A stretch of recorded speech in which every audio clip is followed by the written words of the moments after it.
What is that? Not yet. Got 30 seconds.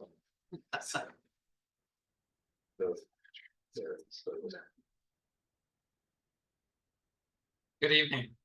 Welcome to the City of Lake Forest Park City Council Budget and Finance Committee meeting. I'm John Lebo, and we have a quorum this evening, and so I'd like to call this meeting to order. If everyone have a copy of the agenda. Is there a motion to adopt the agenda? So moved. Second. All those in favor? Aye. Aye. The agenda is approved as is. Do we have any public comments this evening? No one's in comments.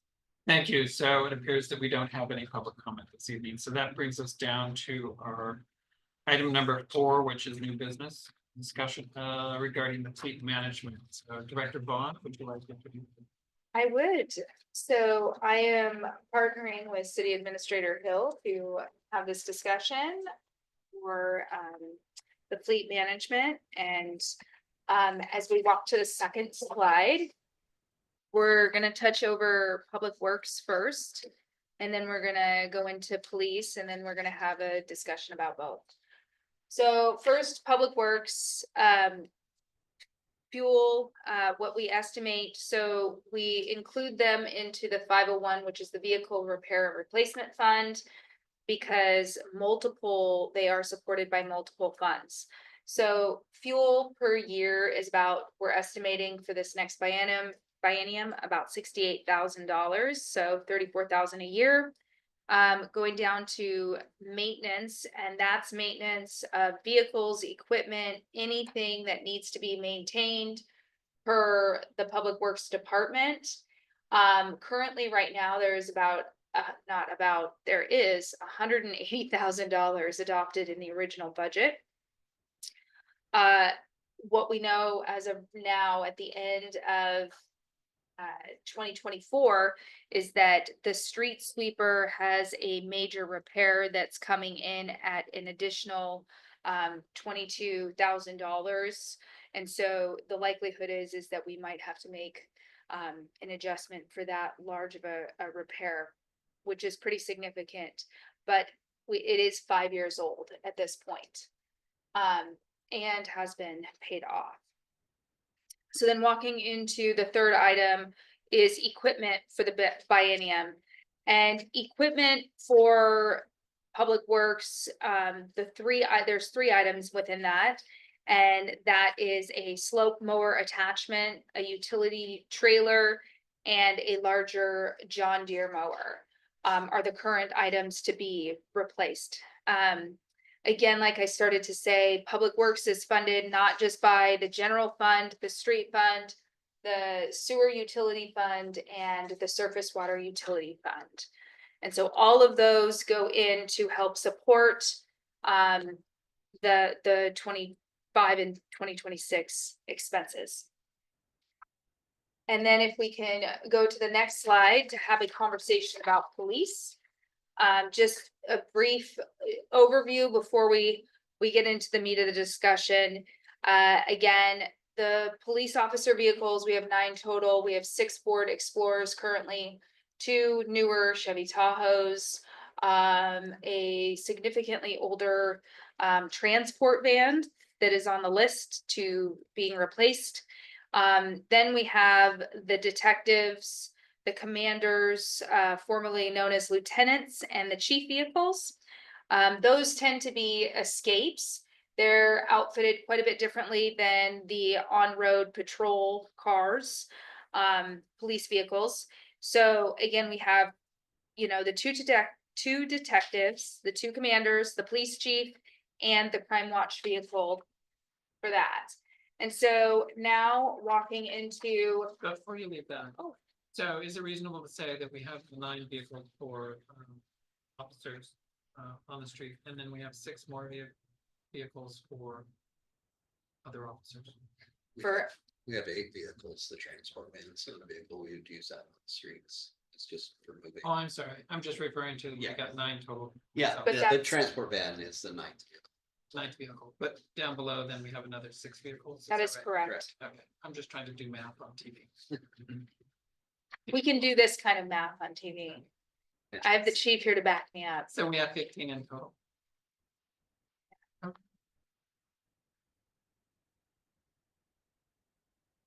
Are there any other questions before I move on? Okay. Moving on. we have 17 right now, but 2 of those are coming to you as surplus at next week's council meeting. It's the 2 Explorers, that the 2 Tahoes replaced. So, I'm currently carrying 2 more cars. that Oh. Normally belong to the fleet, but they're being surplus. Okay, And you'll literally see that next week, this Yep. week, next 23rd. week. So then going into the fleet replacement costs, this is kind of what we were talking about earlier in the year, so tried to keep it color coded so that the next slide or the next couple slides make sense. So for Public Works, the items that we have talked about replacing have been an F-150, an F-550, and a 3/4 ton pickup. And then on the police side, again, this is a best educated guess between ourselves and with the assistance of Steve at NUD, who helps us with our vehicles, in addition to the transport van being a little bit more of an item than a regular patrol vehicle. This is going to play into another slide. And just so you know that this cost, especially on the police vehicles and the F-550 is what they call upfitting. So the equipment that you need to place on them. So the 550 gets a dump bed, the vehicles get all stuff they need in the back seat as well as decals, lights, extra Okay. batteries, etc. so is this the desire? Or is this budgeted? We didn't approve. No, No, we didn't. no, This is what was presented as part of the fleet management strategy.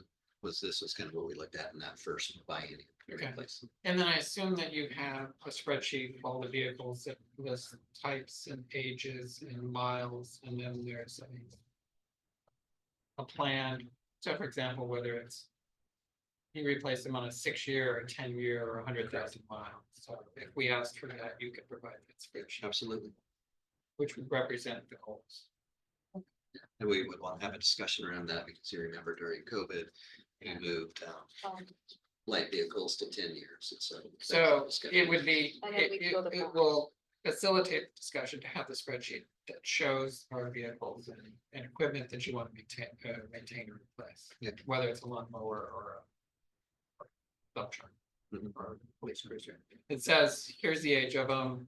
The goal is they get replaced on this kind of cycle. So many years or so many miles, and this is what we have. that goes perfectly to the next slide.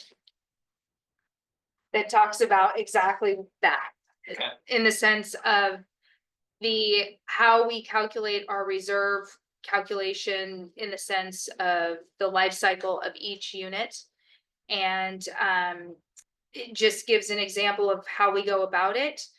And then just being very transparent and very honest about our challenges that we've had in order to create and maintain this fleet spreadsheet and fund. Basically budget constraints. And I've said it very publicly that whenever there are budget challenges, the first thing to get the belt to get tightened becomes the fleet fund. That's not unique to Lake Forest Park. That is across the board what just tends to happen. And so just walking through some of the very upfront challenges we've had, budget constraints, which have then tightened the belt, underfunding reserves due to inflation, the vehicle regulations, the vehicle purchase price, looking at the current cost, not building in the future purchase price, budgeting them and, extending during the pandemic, we extended the life cycle to a 10-year and then we peeled it back. So if you're doing this calculation above based on a 10-year life cycle versus a 6-year life cycle of that vehicle. It's going to be very different. If you build that reserve based off of $30,000 versus, I think we're at more towards the $85,000 range for police vehicles, you can see that math does not add up and quickly. And so those are some of the challenges that we've had within the fund of the history.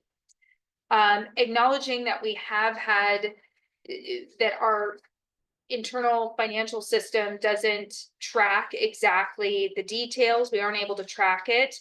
We have identified within the finance department that we are going to have to keep a separate spreadsheet outside of that in order to track more accurately what fund and what department is putting what dollar amount into that spreadsheet so that we more accurately know whose money is going where.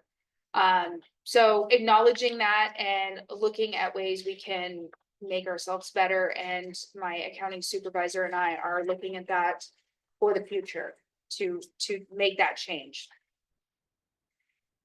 So then going to basically this is the final slide of the discussion, which I figure we're gonna have lots of conversation around. This is pretty much the meat of the fleet discussion. You asked about, the detailed, if we have the detailed vehicles and where they're at and the mileage and et cetera. And we do have that, but this is a very condensed version of that, basically the spreadsheet. So where we're estimating to be at the beginning of the 25-26 biennium is about just over 1.4 million. The revenue, walking down that to the next line item, the revenue, I'm going to drop you down to the very bottom of that same column outside of that box. And it shows that the public works revenue that's being put into that, into 501 is 408,000 versus the police revenue, which is 243,000. Now, keep in mind that Public Works is supporting equipment, fuel, and maintenance out of this fund because multiple funds are putting in to build that revenue to pay those expenses. So it is more accurately a shared expense. Police, their maintenance is being paid directly out of the general fund because they are paid solely out of the general fund. So just making sure that we're clear on that. So then walking down, the maintenance, fuel, equipment for Public Works is the 370,000. Emergency reserve, this is just a best practice.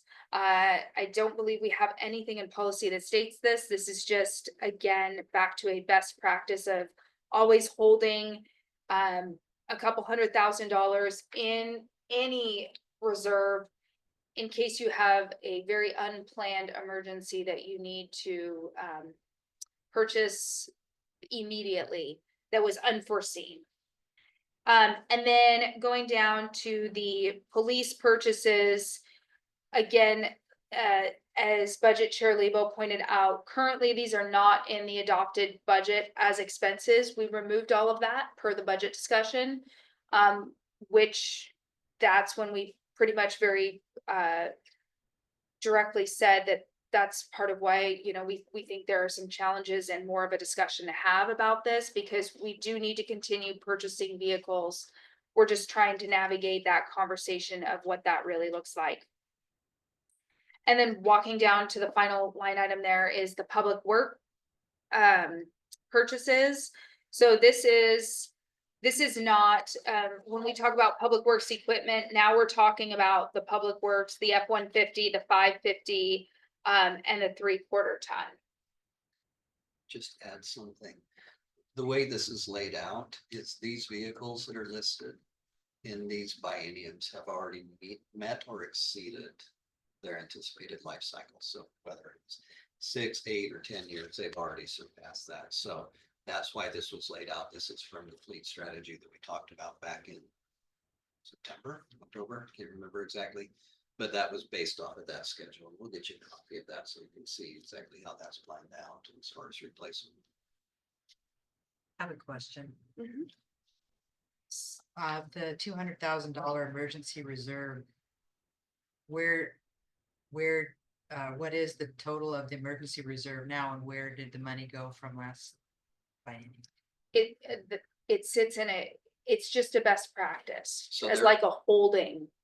There never was an emergency reserve. This was all just rolled together. This- The recommendation going forward, so you create an emergency reserve within this fund so that those $200,000 sit. You would probably want to inflate that over time, just because costs would go up. But if you had a major expense, large vehicle that gets totaled, or something, a tree falls on a dump truck. At a certain age. Trying to remember, I think it's 6 years, WCIA no longer gives you full replacement value. Prior to 2025. It didn't matter the age of the vehicle, they would give you full replacement value. That obviously doesn't work well for an insurance company, so they've changed that. And so if you have a 7-year-old dump truck that a tree drops on, you're only getting its depreciated value, so you would have a large purchase that was unanticipated. So I was gonna say, you can get three patrol cars for that 200,000. You could Almost. get. You could get 2 1/4, maybe 2 1/2. 84,000. Yeah. And they go, yeah, 230. Only comes with 2 weeks. it's a motorcycle. That's a thought. She fine. doesn't have anybody else, right? Currently, so. You're fine. Moving on. That actually kind of, so then that walks down just the quick math, the estimated beginning fund balance, you add in the revenue, and then you start subtracting. The maintenance, fuel, public works equipment. The, emergency reserve, which is kind of the buffer of you don't ever want to be below that. The police purchases, the public works purchases. And then once you purchase something new, then remember that back to the previous slide, you're going back into that reserve. And so when you purchase something new, then you're estimating that life cycle. And really, public works is kind of all over the board on their life cycles. Police cars, we did during the pandemic, raise those up to 10 years, which we quickly realized was not feasible. And so now we've brought them back down to a 6-year life cycle. And it's probably worth noting that police vehicles are used very differently than what like a personal vehicle would be used. Because we just look at, for personal vehicles, a lot of people just look at mileage, where that really isn't the case for a police vehicle.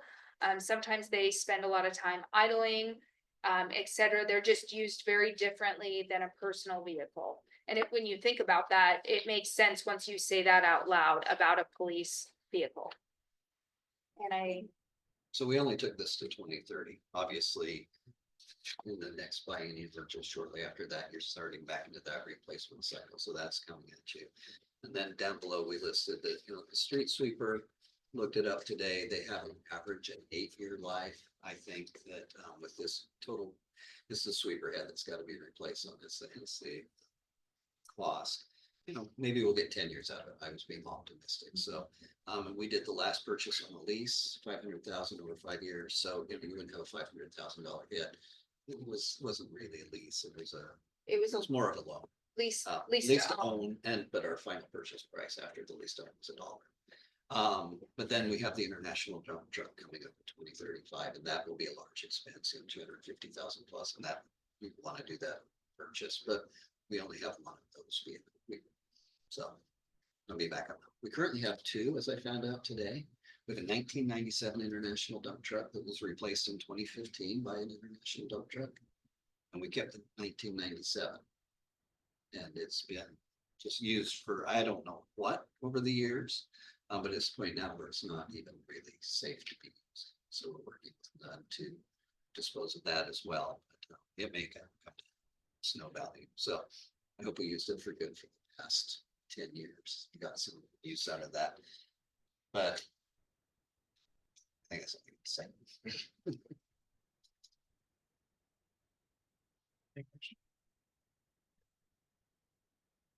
For the numbers up here, and I just apologize, I didn't bring up the most recent, I didn't bring up the approved budget, but I was looking at the earlier budget numbers, and they're slightly off, or maybe there's a difference, and maybe I should just sit down and walk through them, yeah, because it showed a higher ending balance and more revenue for the bank.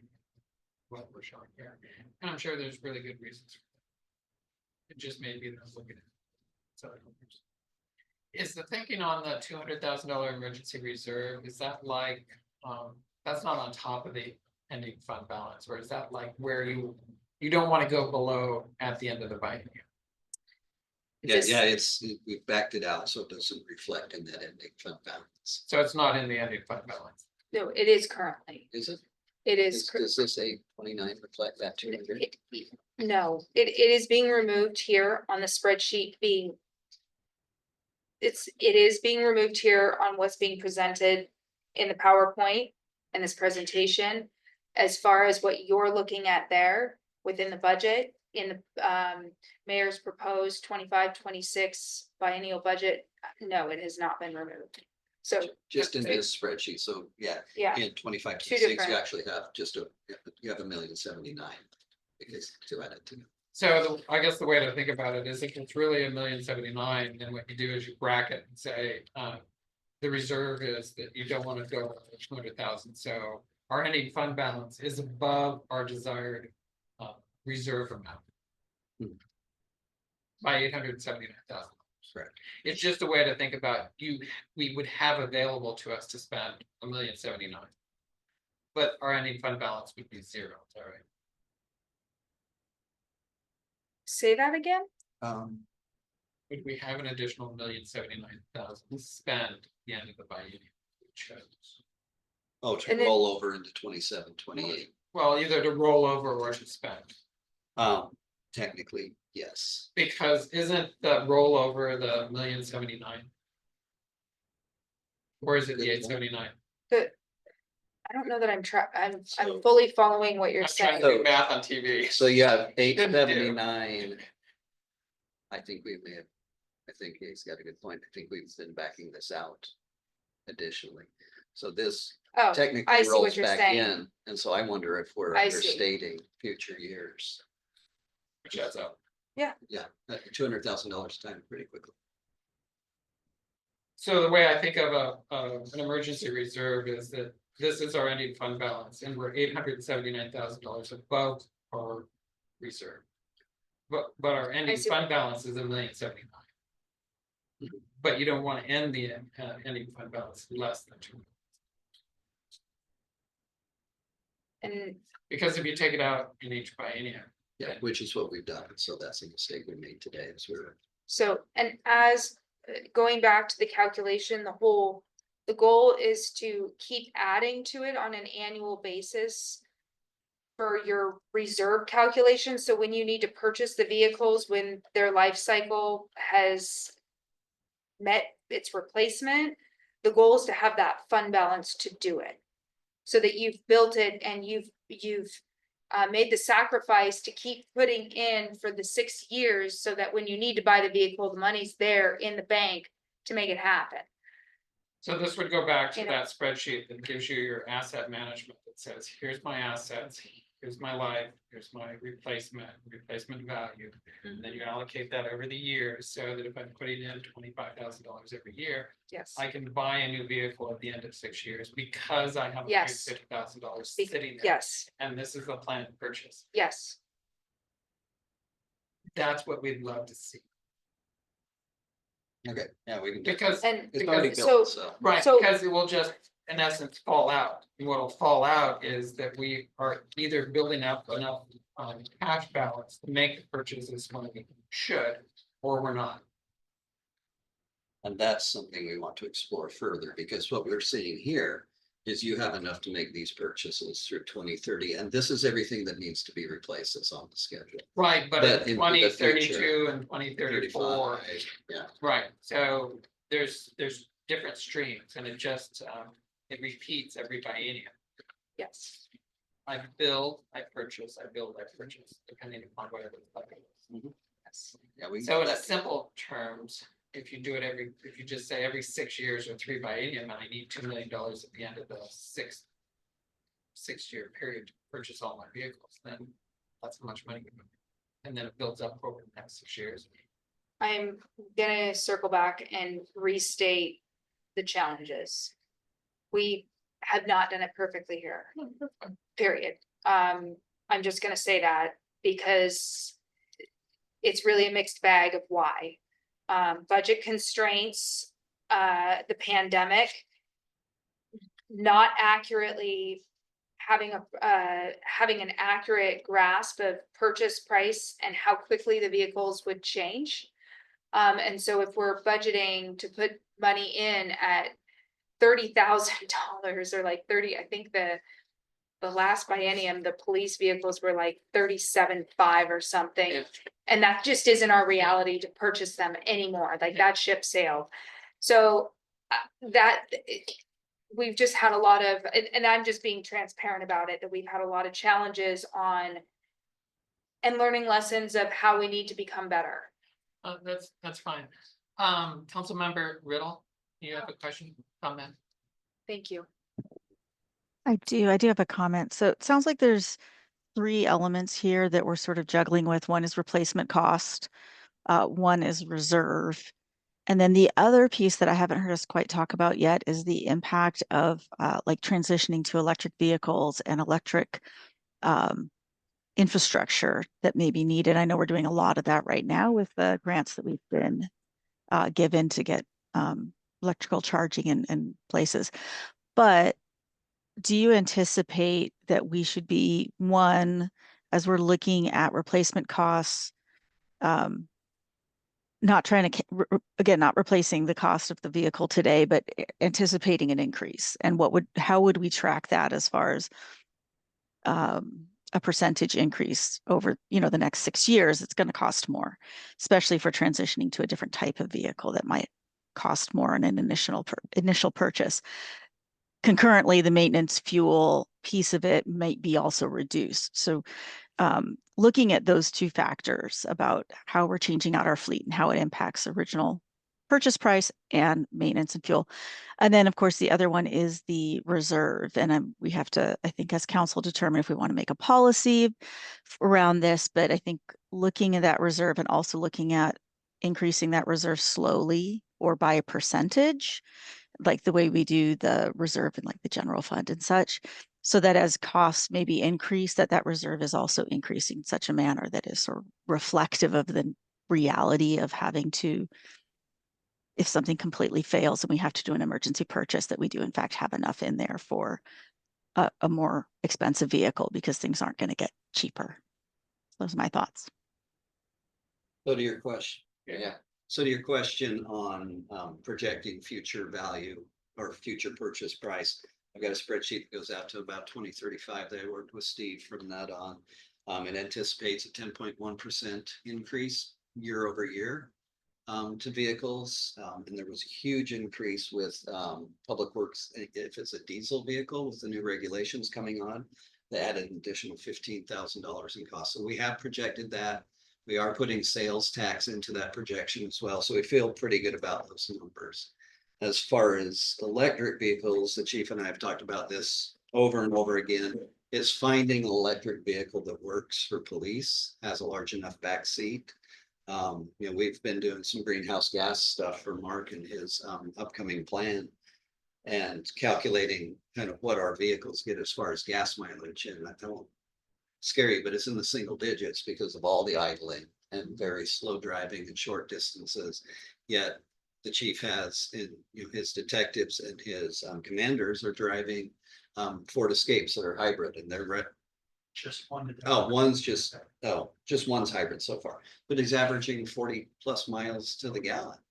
And so that's, I think, our next step, unless somebody comes out with an electric vehicle of the right size, is probably a plug-in hybrid or similar to start that transition over. But yeah, so everything that our discussion is today is about basically gas vehicles, and that's the costs.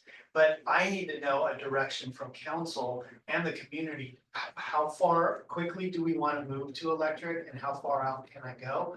I think the smarter move is to go hybrid until we're really, really ready for electric, because I see some issues with fully electric in a first responder response at the moment. Because there's infrastructure changes.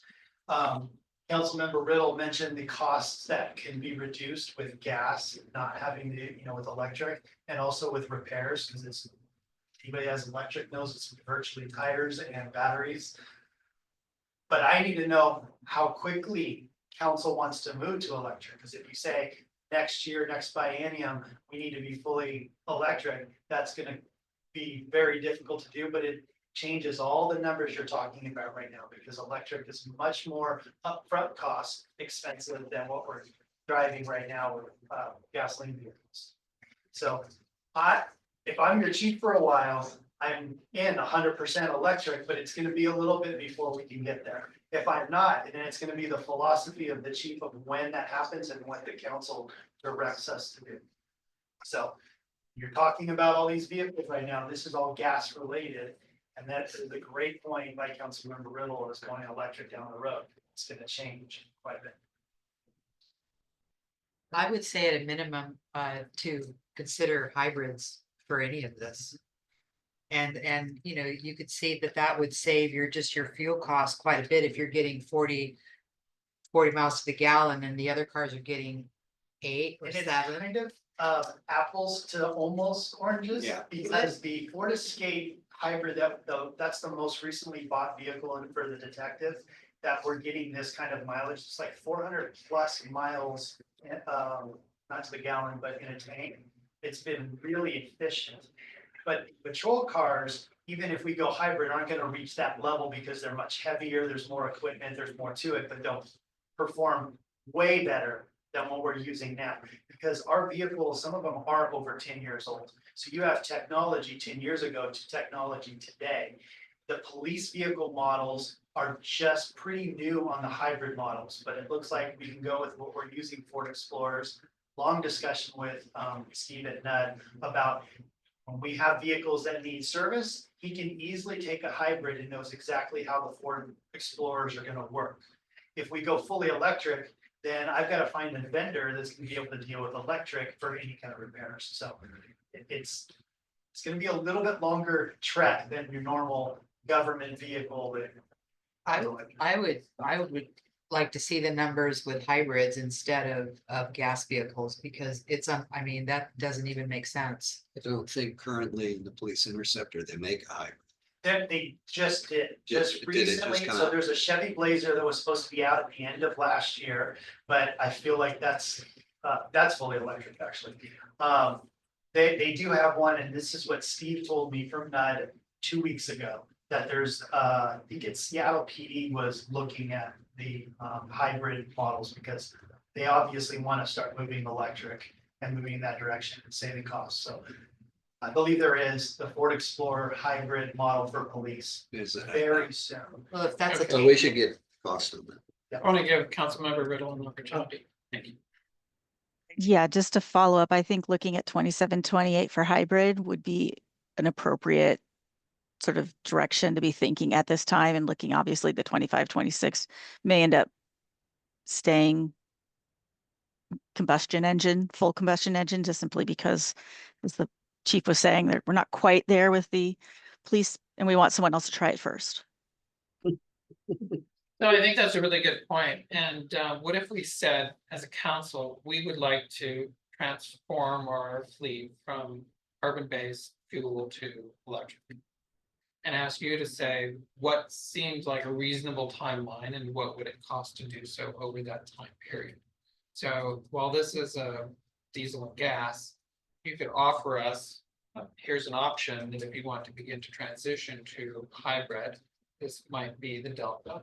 And that we think maybe in 6 years, we can have pretty close to an all electric fleet. But to do so requires the infrastructure to go. So rather than us tell you that you need to be electric in 2030, it's to say, we would like to go in that direction. What do you see as the opportunities to help move us in that direction over what time period? And Councilmember Riddle? Would that address Yes. the Yeah, yeah. And if that involves a hybrid stepping stone, just whatever works for you that you can be confident will serve our community, but will reduce our carbon footprint. And yeah, I think if you can get us that trajectory, I agree with Chair Lebo.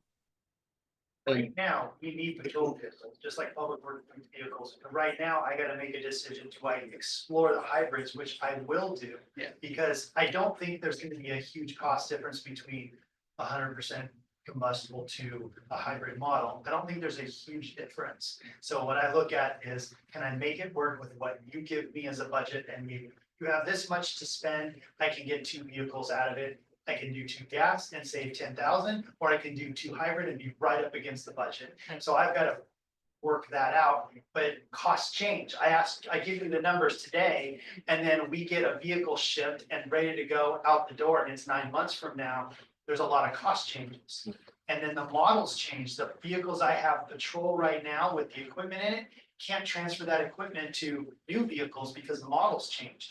But if we buy vehicles a little closer in years and we trade out, sometimes I can move that equipment over. So that's where the cost changes come. Yeah, and it is about a $5,000 swing between hybrid and gas, you know, when you're on the consumer market.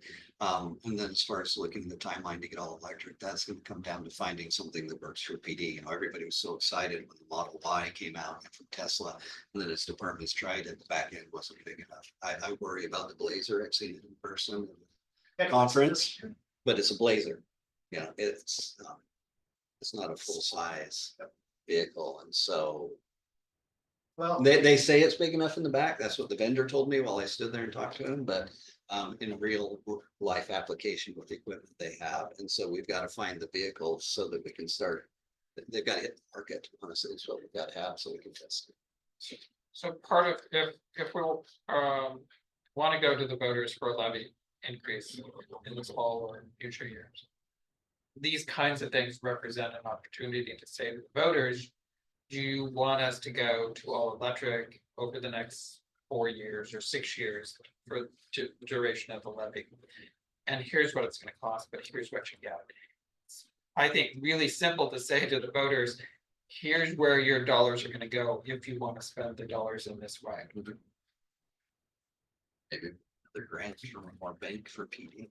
and remember, there's another infrastructure. I need to have the ability for patrol cars to pull into a parking structure and charge. And so that needs to be built, and that can be expensive. And then any take-home cars, then we have to provide something for at home for those take-home cars, they get charged. So there's another, not just regular gas station. Well, if we get a good range on it, then maybe go home and come back and charge. But these kinds of things represent. Wait, are you saying take home cars? Stop that. I'm talking about the admin. The I know, I'm giving you a those time. vehicles. But if we can outline this to say over the next 5 biennium, 2025. Here's where we are today. Here's where we'd like to be. Here's the delta. This is what we can do in this biennium. If we want to do more in the following bienniums, this is what we need to do.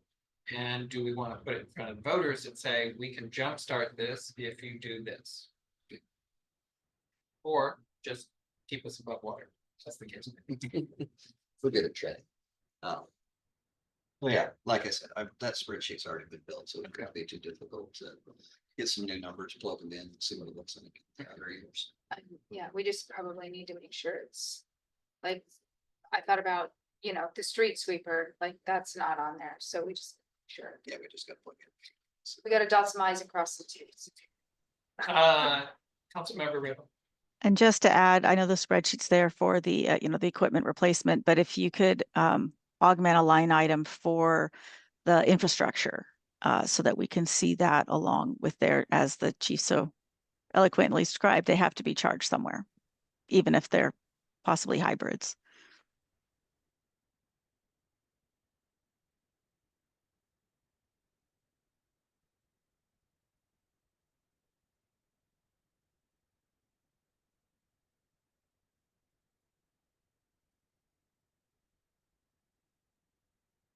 So with next month's budget meeting be a reasonable timeline to come back?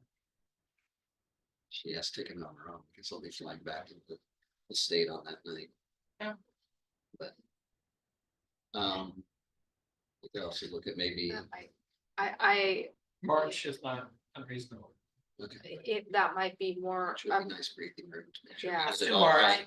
So that, and then you feel free to send to one or more of us where you're going. I can also, that'll give some time to the Public Works Director, get her thoughts as she's coming on board.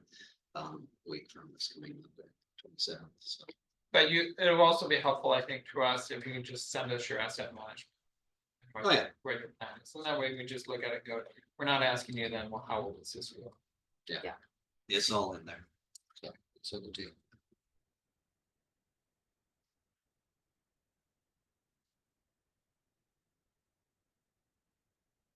I can buy 10 electric vehicles tomorrow. Yeah. Sure, the put it on kind- your Wow. credit card, we will reimburse. Didn't know. No, these, your I didn't slot- say your workers. your little race cars or little slot cars, Yeah, those electric ones. it's electric ones. Those are fun. And Councilmember Lebo, if I may add, I think as we start looking into electric infrastructure and full electric vehicles, I think the other thing that we're going to have to start considering is reinforcing our city hall backup electricity system, because we can't have those cars go offline if we can't charge them at city hall. So I think there is a sort of a rolling snowball effect, these sorts of decisions, and I'd like us to make sure that we kind of are looking at it and all the implications that these sort of decisions will make down the line, which is why I'm kind of okay with a hybrid to start with, because it will snowball into something larger, I have a feeling. Yeah, no, we already know It that, will. if we want our infrastructure to be able to support people's vehicles in, in a protracted power outage, the generator we have will not do that. It barely runs City Hall. And as we found out, the courts don't even have a little red plug that says, I have power when the generator's on. So we already have work to do that we found out the hard way. So there are a couple ways to do that, which you probably already know, which is you have agreements with companies to provide the backup generators when you need it, or Pull on contracts site. alongside, Yeah. or the interlocal agreements that say, hey, can I come charge at Kenmore if I don't have power at Portsmouth? And there may be some in the future opportunity to have a larger battery backup system here to support it, in addition to more of the diesel generator. I mean, there's a lot of opportunities. I think it's just a cost benefit analysis, and what does it do for our city? I think it'd be worth us looking into in the future, near future. Yeah. So the generator is in size such that it even supports the HVAC. And so you can't, I mean, we were lucky it wasn't that cold, but had it been really cold, we couldn't even use City Hall really as a shelter because it was icy in there. Yeah, the generators I'm used to are the ones that fit on flatbed trucks, so the size of Winnipeg. Yeah, they're a little different scale than that. Estimates are free. Yeah, they are. Is there any other comments or discussion? Councilmember Riddle?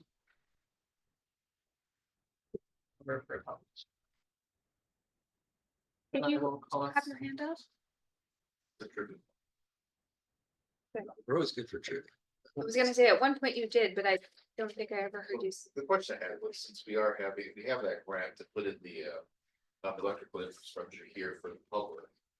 Is there any cost savings that basically, since if we're going to eventually go to electric, we would need to put chargers up there anyway?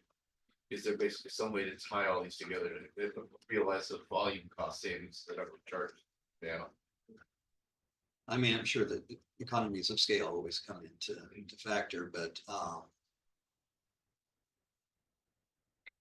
just that alone is $250,000 plus there's other costs associated with it. So Right. I don't know what that would look like for us, the cost wise.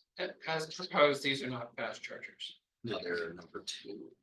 And so what you really need are fast chargers. And so I'm trying to sort of piggyback on that purchase. It's kind of like trying to charge it now.